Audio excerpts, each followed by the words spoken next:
હાલો મુહૂર્ત કરી દીધું છે હવે. આ દાદા શેનું વાવેતર કરો છો તમે? મગ નું ઠેક નથી કરી લીધું. હાલો કરી નાખો, સીપણ વધારી નાખો. હા વાહ ભાઈ વાહ, તમારા નસીબમાં ઘર ગળ્યું નીકળો. વાહ ભાઈ વાહ, આખે આખું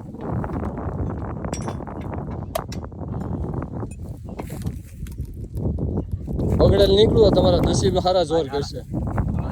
હા નસીબ તમારા સારા જોર કરશે ને મગે આ વખતે એવા થાય કે વાત જવા દો. અરે બગડેલ નારિયેલ તો સુકન ગણાય, બાઇક ચડીને જ નીકળે. નકર તો બધા નારિયેળમાં પાણી જ હોય ને. ટ્રેક્ટરના ડ્રાઈવર છે કે ખટારાના ડ્રાઈવર ખબર નથી પડતી. હાલો ઊભા થઈ જાઓ, આપણે જરાક જોઈ લઈ. એટલે આને તો પેટી બંધ કરી દીધી એ પણ.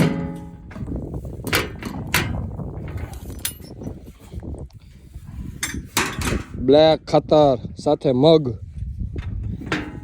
ભેગું 12-12 ને 12-32 હોળ, 12-32 હોળ ને તો 3 વાર હોળ. વાહ ભાઈ વાહ, 7 વીઘાનું વાવેતર છે, એમાં સીફળ બગડેલું નીકળ્યું છે. એટલે આ વખતે તો ઊંધે ને ખૂંદે તમારે મગ થવાના છે એવું લાગે છે મને તો કેમ થાય? મગનું શાક જ પછી બારે મારે ખાવાનું રહે?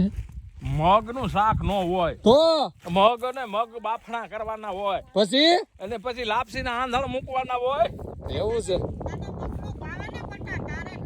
હા મારા હાટુ સ્પેશિયલ મગનું વાવેતર થાય છે,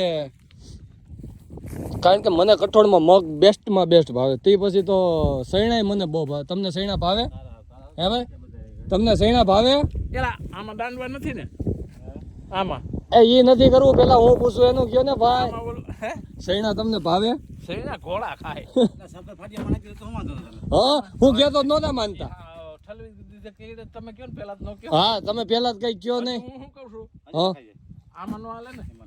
જો એ હું કહેતો તમે મારું માનો નહીં ને એટલે. હવે પાછું ઠલવવાનું. હા તો આમ તડકાની નકરી મહેનત જ કરી છે. આમને સૈણા પાકી ગયા બાજુવાળાઓને. અમારે કેદી મગ પાક છે હવે, હજી તો વાવ્યા પેલા તો. ફાડિયા 25 કિલો. 25 કિલો જ લાવ્યા છે.